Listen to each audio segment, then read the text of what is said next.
Donc je suis Valentin Ray, membre de l'équipe NACEOL depuis 3 ans.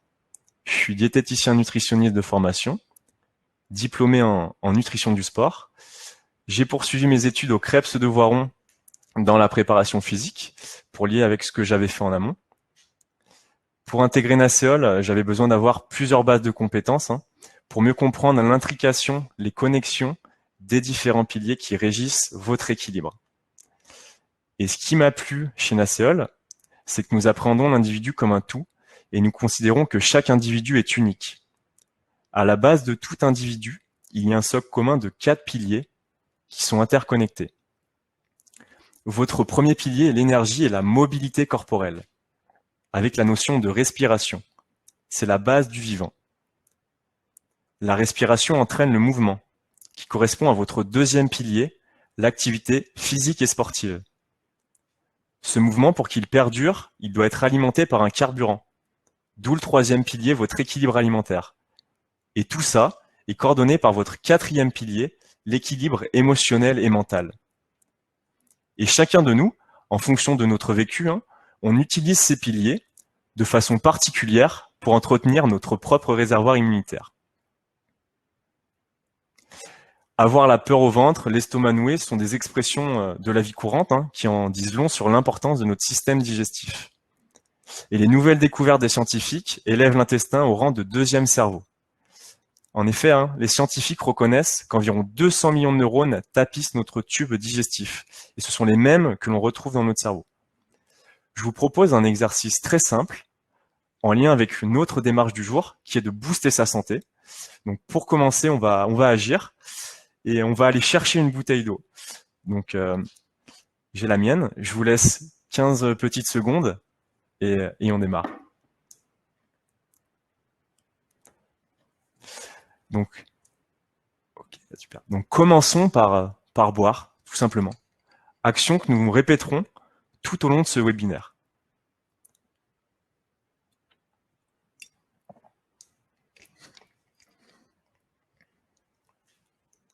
Parfait. Qu'est-ce que se nourrir?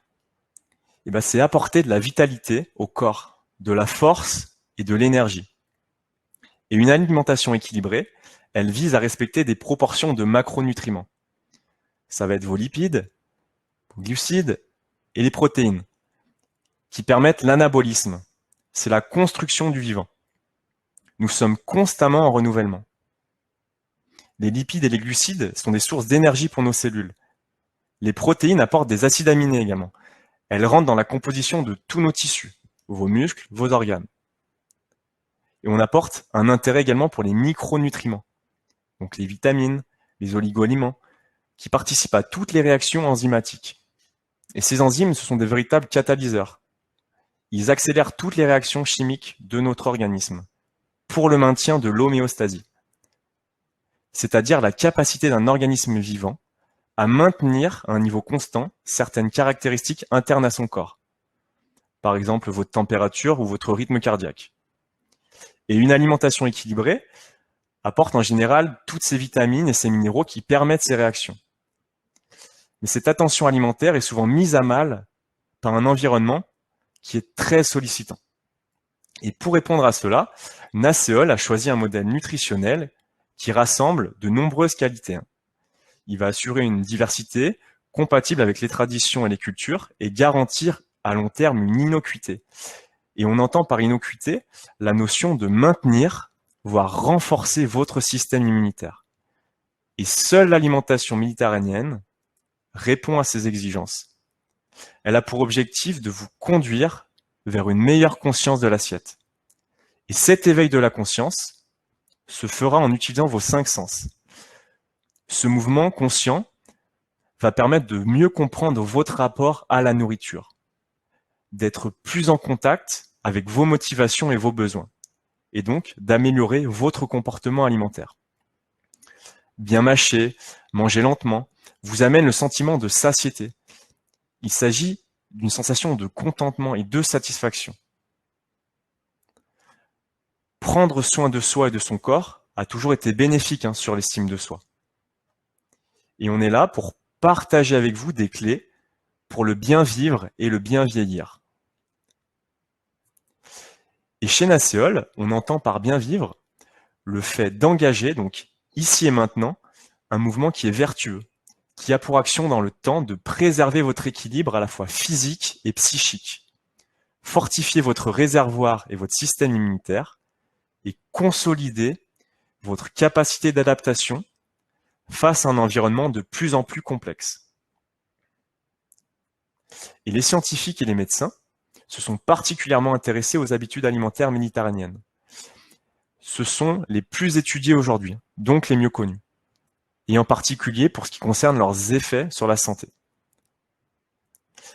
Et nous utilisons comme référentiel le livre de Michel Delorgerie, qui est médecin cardiologue, chercheur en nutrition au CNRS à Grenoble.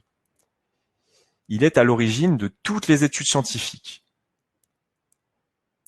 Les populations méditerranéennes ont une des meilleures espérances de vie au monde grâce à leurs habitudes alimentaires. Et si aujourd'hui je dois vous conseiller une première lecture de référence, c'est ce livre, sans hésiter. En plus d'être un véritable plaisir gustatif, cette cuisine méditerranéenne associe des bienfaits physiologiques, avec notamment une importante protection cellulaire contre le vieillissement. Et c'est probablement pour cela qu'elle est reconnue et recommandée par le PNNS. Donc le PNNS, c'est le Plan National Nutrition Santé. Les bienfaits pour la santé du régime méditerranéen sont observés sur diverses pathologies, comme les maladies cardiovasculaires, les cancers, les maladies métaboliques comme le diabète, les maladies du système nerveux et les allergies qu'on retrouve de plus en plus dans nos populations. Et nous allons ensemble aujourd'hui donc découvrir les grandes caractéristiques alimentaires de l'alimentation méditerranéenne. J'en profite pour boire un petit coup.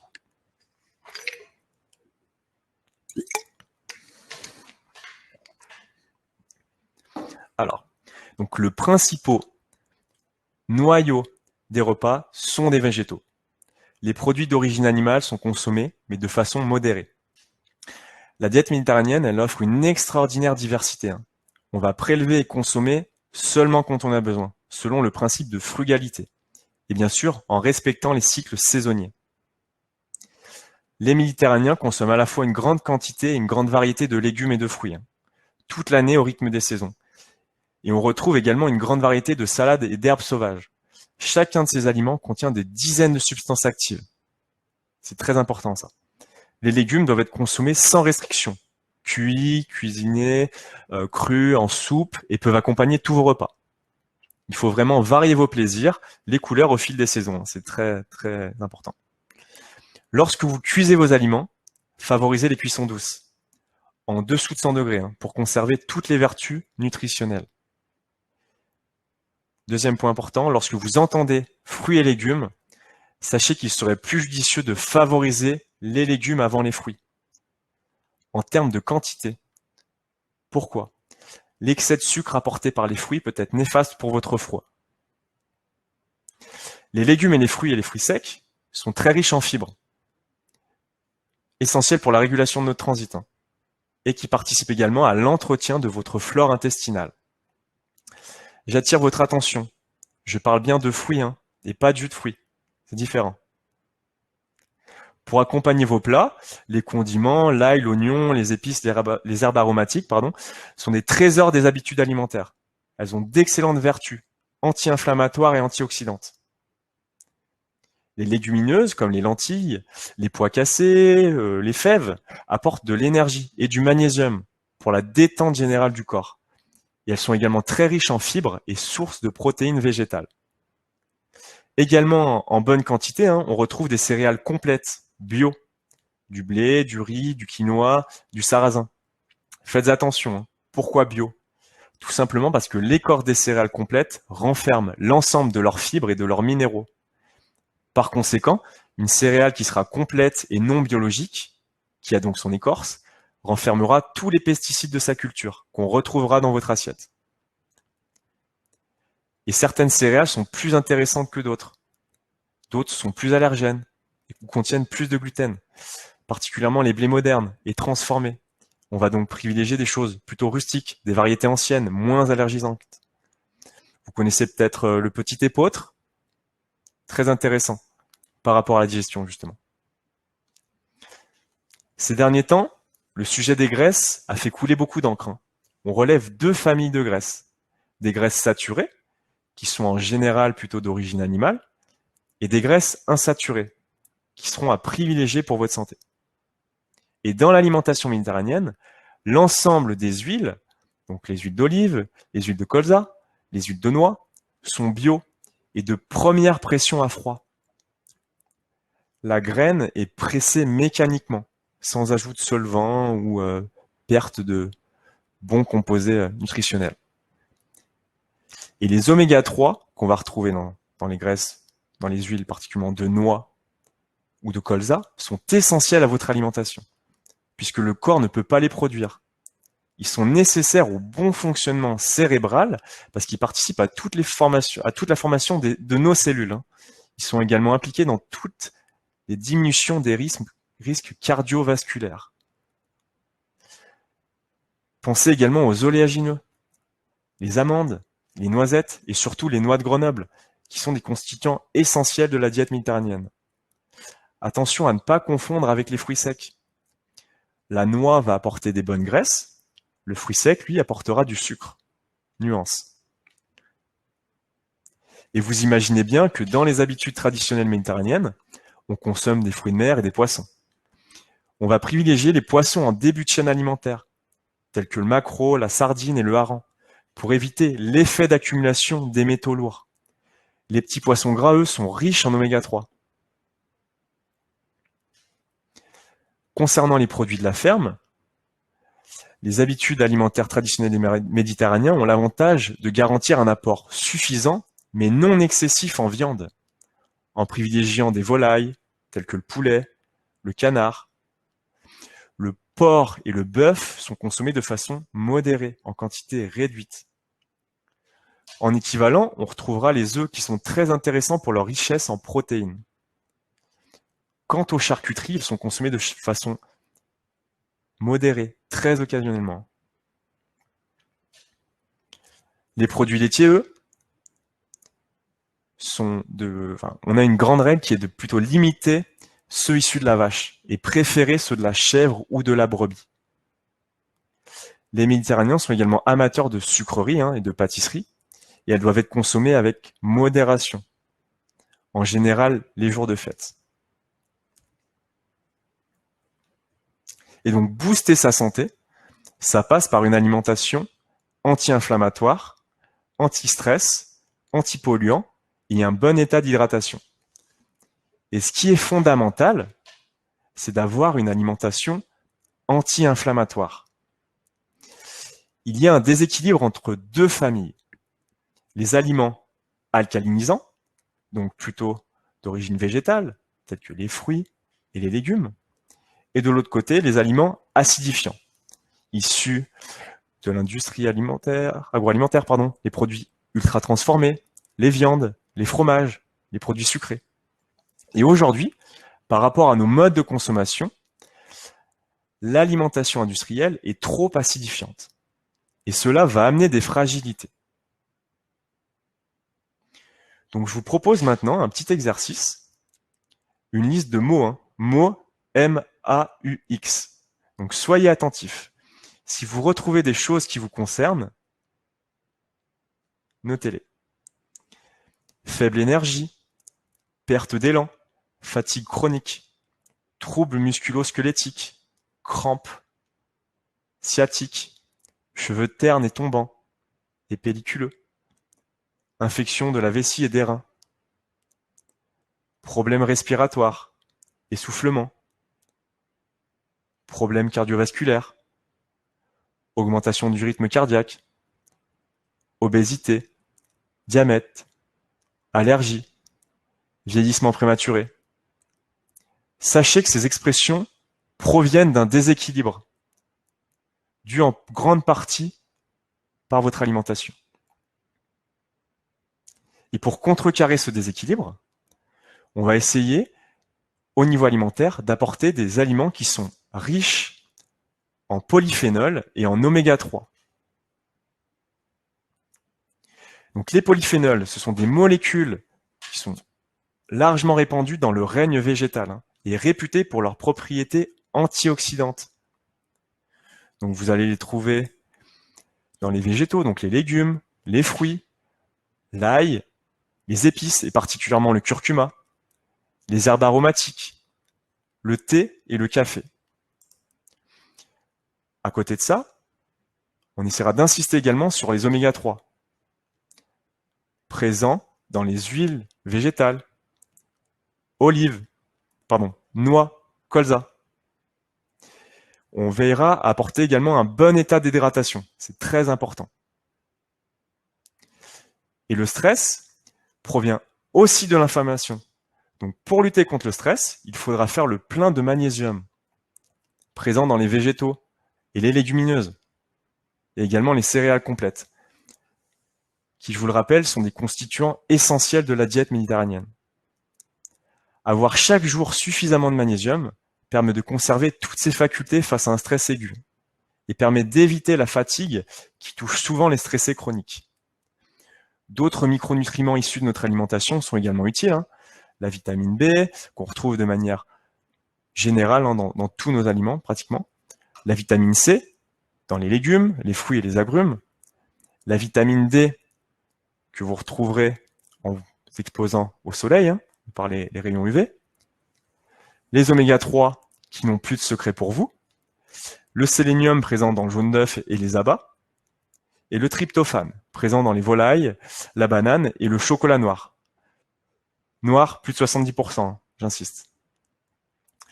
Et au-delà de la partie alimentaire, le facteur environnemental est à prendre en compte également. La qualité de l'air devient une problématique. La pollution cause 50 000 morts chaque année. Les polluants font partie de notre quotidien sous différentes formes, que ce soit les addictions, aux cigarettes, aux drogues, les polluants chimiques, les gaz d'échappement, les industries, tous ces solvants. Et pour être vigilant par rapport à ça, essayez de limiter au maximum l'achat de produits industriels qui sont bourrés de conservateurs, d'additifs, d'agents de texture. Essayez de privilégier des produits locaux, des circuits courts, de l'agriculture biologique. Faites-vous plaisir en optimisant la qualité de vos aliments. C'est très important.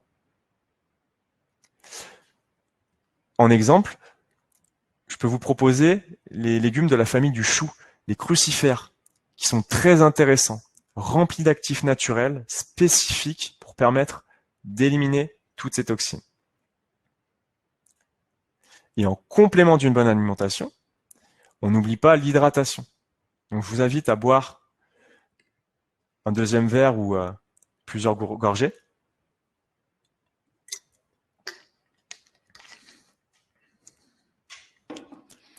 Vous le savez peut-être, le corps est composé à 70% d'eau. Et en moyenne, suivant notre activité, notre corpulence, nous avons une perte hydrique d'environ 2,5 litres d'eau par jour. Et il faut donc compenser cette perte par deux éléments. Votre alimentation, avec des aliments riches en végétaux et en légumes, et de l'eau de boisson. Et si vous êtes en déséquilibre, en perte d'homéostasie, vos apports hydriques doivent être augmentés. Il est donc vital de s'hydrater tout au long de la journée, de fractionner ces apports par des petites quantités. Et lors de nos interventions en entreprise, dans notre partie alimentaire, on fait un petit exercice d'éveil de la conscience sur vos choix et rythmes alimentaires. Donc sur une durée d'1 mois, on demande aux gens de classer ce qu'ils mangent en fonction de 4 zones. Rarement voire jamais, quelques fois par mois, quelques fois par semaine et tous les jours. Donc les personnes ont 30 sticks d'aliments et font ce petit exercice de manière individuelle ou à plusieurs. Cet exercice ramène vraiment de la conscience dans l'assiette. Rappelez-vous, manger en pleine conscience, c'est mieux ingérer et donc profiter à la fois du visuel, des textures, des couleurs. Et la préparation de votre sommeil passe aussi par une bonne alimentation. Donc privilégiez des aliments qui sont digestes le soir, comme les végétaux, les légumineuses et les céréales. Un excès de protéines le soir peut freiner l'endormissement, comme les boissons excitantes d'ailleurs, alcool, café et le thé. Et cela, vous le verrez avec Étienne et Samuel la semaine prochaine dans le webinaire sur le sommeil, la colonne vertébrale de notre vie et de notre existence. Merci à vous pour votre attention. Donc passons aux échanges et aux questions éventuelles.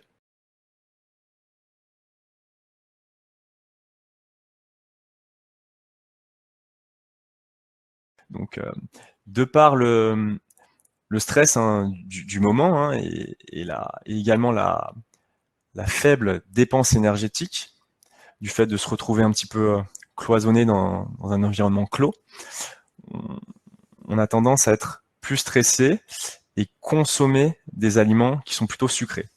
Donc il y a un lien entre les addictions et la faible dépense énergétique.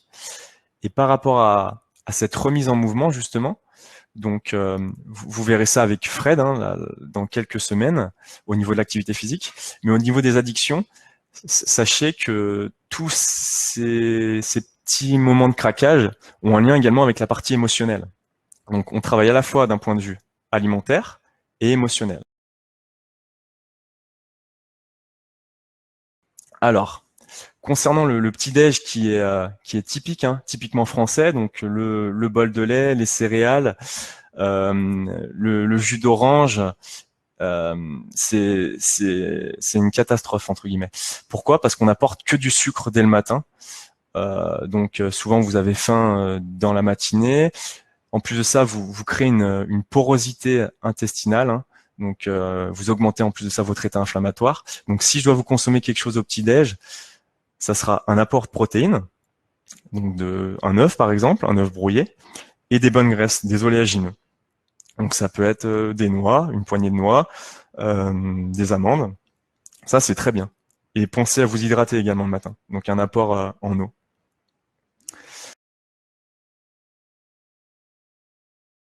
Ce qui va nous importer, ça va être les acides aminés. Dans les protéines animales, on va retrouver tous nos acides aminés qui sont essentiels. Dans les protéines végétales, entre guillemets, il va falloir associer différents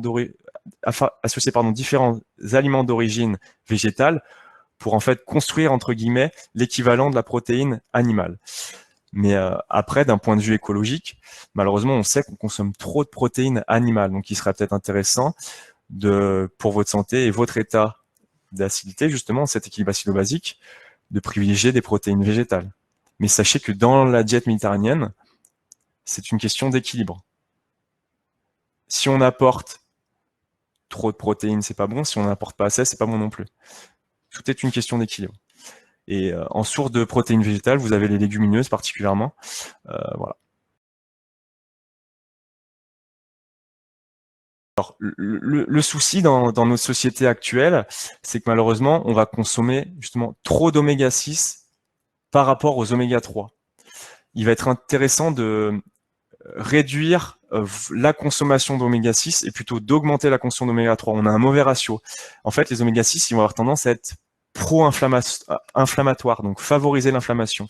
Avec les oméga 3, on va plutôt réduire cette inflammation. Donc, on privilégiera plutôt des huiles de noix et colza et des graisses d'origine végétale comme les oléagineux. Les poissons également, pour les oméga 3, sont très intéressants. Et pensez aux petits poissons, plutôt en début de chaîne alimentaire, je le répète. Donc la spiruline, donc c'est très intéressant d'un point de vue équilibre alimentaire. C'est des algues, c'est particulièrement pour leurs apports en micronutriments et en protéines végétales. Donc très très intéressant. Vous pouvez d'ailleurs en prendre au petit déjeuner ou en complément d'une alimentation qui peut par exemple être plutôt axée sur des végétaux. Voilà, mais très très intéressant la spiruline pour ses apports en micronutriments. Très intéressant. Au niveau des oléagineux, ce qui peut être positif pour vous, pour votre digestion, ça va être de les faire tremper, pré-tremper. Par exemple, je sais qu'avec une collègue de l'équipe nationale, d'ailleurs, on le fait pour les noix. Donc pour les noix, vous allez voir, vous cassez vos noix, vous mettez un bac d'eau, un récipient en verre d'eau, vous les laissez tremper 4 heures.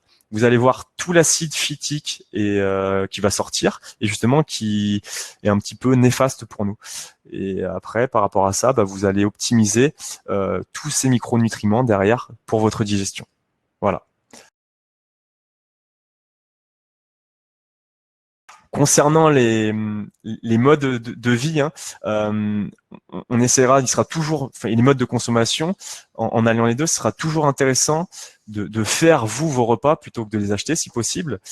Idéal de se faire sa petite boîte, hein, son petit récipient en verre avec son apport en céréales et légumineuses par exemple, une base de légumes et de protéines, soit animales, soit d'origine végétale au niveau des légumineuses, et de l'huile par-dessus ça. Ça sera beaucoup plus optimal que vos sandwichs. Et de répartir, essayer de répartir vos apports alimentaires. Plutôt que, on le retrouve souvent dans ces professions, de fractionner, de manger toutes les 2 heures des choses sucrées qui vont au final augmenter votre glycémie, fragiliser votre pancréas et augmenter votre résistance à l'insuline. Et derrière, apporter malheureusement des pathologies comme les diabètes, toutes ces choses-là. Et si après, vous avez besoin de répartition ou quoi que ce soit, nous, derrière, on peut vous proposer des choses. Hein. Mais là, on voit les choses de manière générale, donc je ne peux pas répondre de manière individuelle. Alors, concernant donc l'alimentation méditerranéenne, ce qui va être vraiment caractéristique, ça va être cet apport justement de micronutriments essentiels au fonctionnement de notre organisme et de bonnes graisses. On n'est pas là pour compter justement les calories, voir les choses de manière réductionniste. Hein. Pas seulement apporter des protéines, des lipides et des glucides, à compter tout cela. C'est vraiment tout ce qu'il y a derrière, les vitamines, les micronutriments, l'apport en bonne hydratation. Donc, en ayant une alimentation équilibrée, normalement, pas besoin de vitamines, ou de compléments alimentaires. Alors, le déjeuner, donc le repas du midi. En gros, ce qui va importer, ça va être votre chronobiologie, entre guillemets, votre rythme de la journée. Et lorsque vous sautez le déjeuner, c'est tout à fait possible. Hein. Ce qui va compter, c'est ce qu'il y a avant et derrière au niveau de vos apports. Si vous jeûnez, entre guillemets, vous mangez pas le matin et vous sautez également le petit déjeuner et que vous avez des bons apports, des bons repas structurés en fin de journée, c'est tout bon. Par contre, si vous sautez votre petit déjeuner, mais qu'en fin de journée, vous explosez entre guillemets tout dans les placards et dans votre cuisine, là, ça sera pas intéressant. Ce qui va compter, ça va être vraiment la qualité des aliments et toutes les vertus qu'ils auront derrière. Et cette notion d'anti-inflammation, d'équilibre acido-basique. Voilà. C'est tout à fait possible d'être en bonne santé, de sauter le petit déjeuner. Si derrière c'est structuré comme il faut, qu'il y a un bon état d'hydratation, qu'il y a un bon équilibre, tout est OK.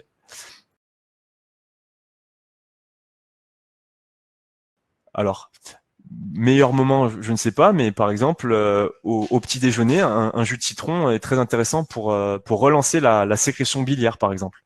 Donc voilà. Mais voilà. Mais après, le jus de citron bio, déjà, je vous conseille. On parle bien de jus, hein, pas de sirop ou voilà, bien de jus pressé. Ce qui va être intéressant déjà, c'est que c'est une huile d'origine végétale. Donc derrière, elle va composer des bons acides gras, donc qui vont participer à toutes les réactions qui sont dans notre corps, hein, la santé des tendons, le développement de nos cellules, tout cet entretien-là. C'est très intéressant hein, puisque c'est des choses qui sont brutes entre guillemets, issues de la nature, donc en général non transformées. La gelée royale, par exemple, qui sert à nourrir entre guillemets les, les larves, hein, les bébés des abeilles, est très riche en micronutriments pour apporter justement une immunité aux abeilles, hein, leur capacité de se défendre face aux agents pathogènes sera très intéressant pour nous. Mais très intéressant, ouais. Après, je vous conseille, pardon, vraiment les circuits courts entre guillemets, si vous en achetez. Par rapport à ça, hein, une fois que les enfants ont fini entre guillemets leur apprentissage d'un point de vue alimentaire, sachez que c'est comme nous, hein, comme les adultes entre guillemets, il y a une question d'inflammation, d'équilibre. Et malheureusement, les enfants, de par nos habitudes à nous, les grands, les parents, on a tendance à un peu trop les orienter sur des produits qui sont transformés. Du coup, on va augmenter leur état d'inflammation, le mauvais transit, de par un mauvais apport en légumes et voilà, tout ce qui en suit, donc problème de transit, mauvais état d'hydratation, parce que souvent à l'école, ils n'ont pas trop le droit de boire. Donc ouais, cette alimentation est vraiment conseillée pour tout le monde. Voilà. C'est très intéressant.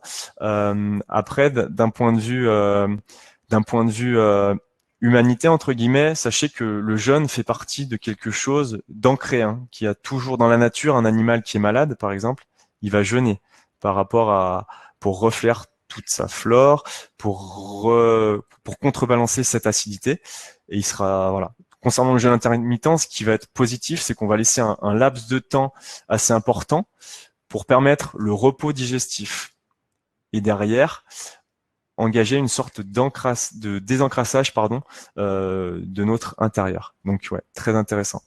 Peut également aider pour les personnes qui sont en surpoids. Voilà. Mais voilà. Mais sachez qu'il faudra toujours être encadré par des gens compétents, ne pas partir dans l'aventure de manière brute.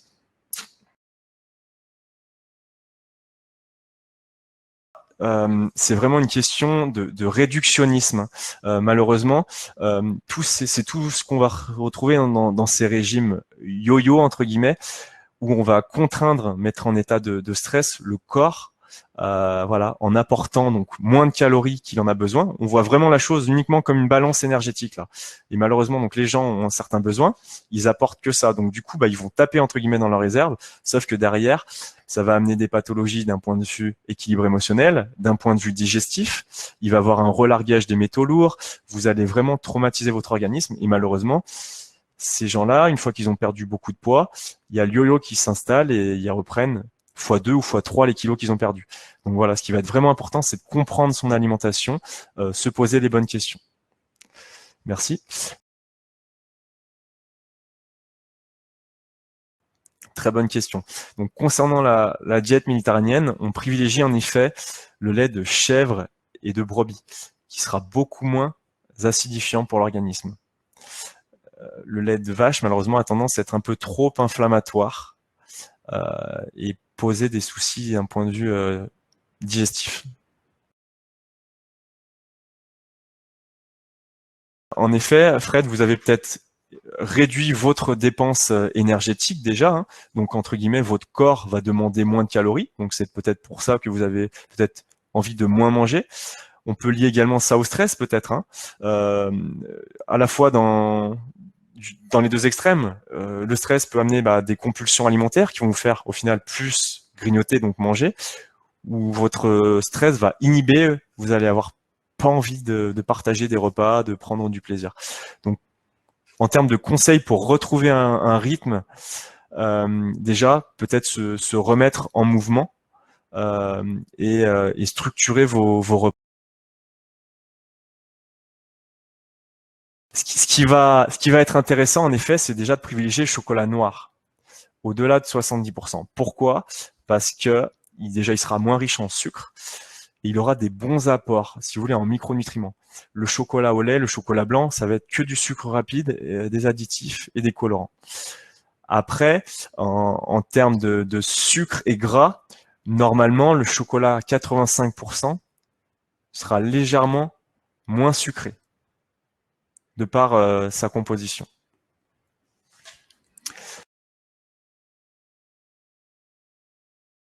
À ce qu'on utilise nous par rapport à notre référentiel, on s'aperçoit malheureusement que de par toutes ces transformations d'un point de vue voilà génétique, agroalimentaire, voilà les modes d'agriculture qui ont évolué, tous ces blés transformés vont influencer en effet cette inflammation. Et c'est pour ça qu'on se va conseiller qu'on va vous aiguiller sur des céréales qui sont peut-être plus pauvres en gluten et peut-être des variétés anciennes. Voilà.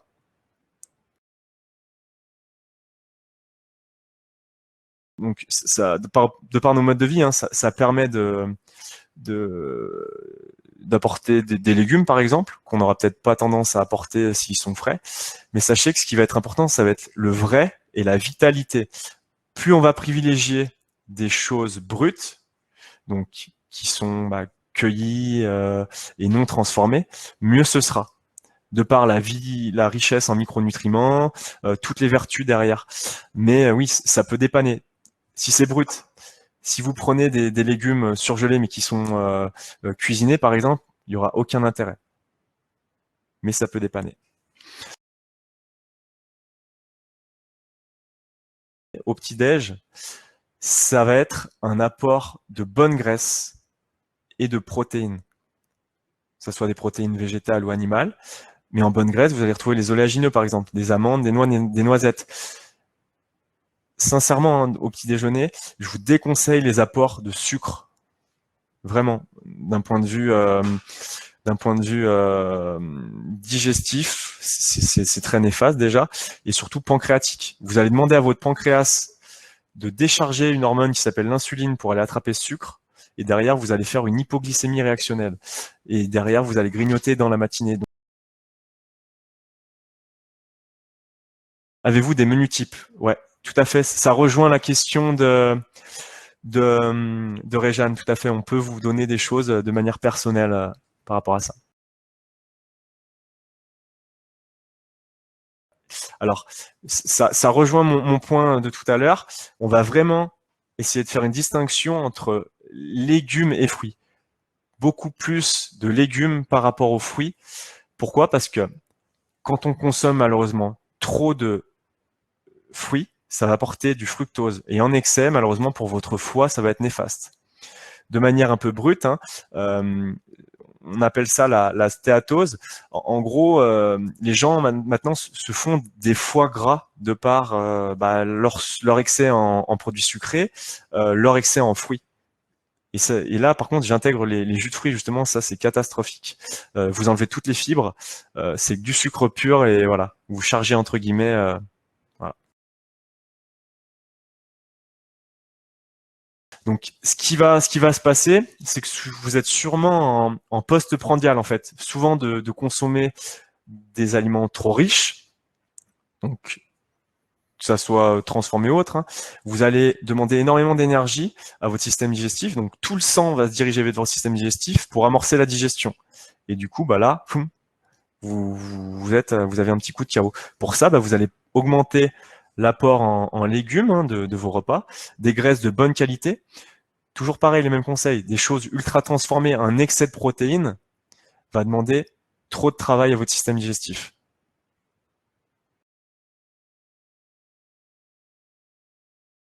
Alors, ce qui sera intéressant, par exemple, ça va être le jus de citron, mais entre guillemets, le sucre sera toujours là, en fait. Donc voilà.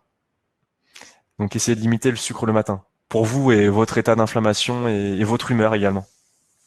Le sucre, si vous devez l'apporter, plutôt d'un point de vue naturel, on a des pics de glycémie qui sont de manière naturelle, plutôt vers 16h30, 17h.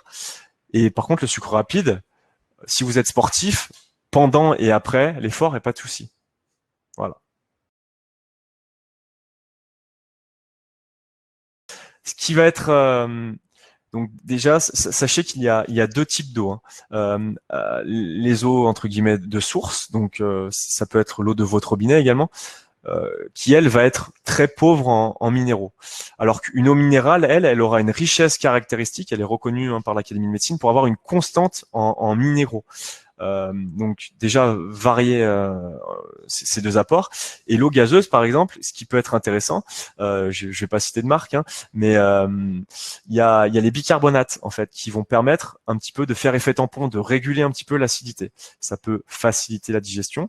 Par contre, pendant les repas, de trop boire, c'est pas conseillé. Pourquoi? Parce que vous allez augmenter, entre guillemets, en plus de votre bol alimentaire, vous allez distendre votre estomac. Du coup, vous allez augmenter, le dilater et vouloir amener plus. Et ça va, du moins, vous entraîner une mauvaise assimilation de vos micronutriments et nutriments. Donc, plutôt boire en dehors des repas, des petits apports de manière fractionnée, hein, comme on a fait aujourd'hui, voilà, avec votre verre ou votre bouteille. Voilà, voilà. Si vous avez besoin de quoi que ce soit, sachez que vous pouvez prendre nous envoyer des mails via le site Naseol ou nous retrouver sur LinkedIn. Donc voilà, pas de souci pour ça, on est là pour vous. Merci à tous pour cette vidéo et bonne fin de journée à vous et profitez bien, faites-vous plaisir avec l'alimentation.